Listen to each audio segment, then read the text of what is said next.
Hello friends, अस्सलाम वालेकुम। आज हम जमात हफ्तुम पढ़ रहे हैं। तो सबसे पहले आपने गौर किया होगा कि आपकी अम्मी ने आपको स्कूल में से आने के बाद कभी ना कभी कोई पर्ची वगैरह या यादी दी होगी कि बेटा या बच्ची ये इसको दुकान पर जाकर ये दे दो और इस सामान की लिस्ट है, इसको सामान को लेकर आओ। तो आप गए होंगे, तो जाने के बाद आपने गौर किया होगा कि आपकी जो लिस्ट है, आपकी जो यादी है सामान की, उसके अंदर बहुत सारी चीजें लिखी होंगी, जैसे शक्कर और साथ में तेल और साथ में बहुत सारे साबुन, ऐसी चीजें लिखी होंगी।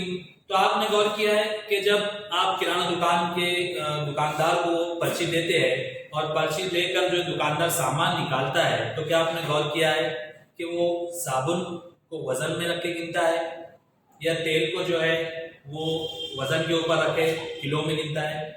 नहीं, बल्कि तमाम अशिया के लिए अलग अलग नाप इस्तेमाल किए जाते हैं।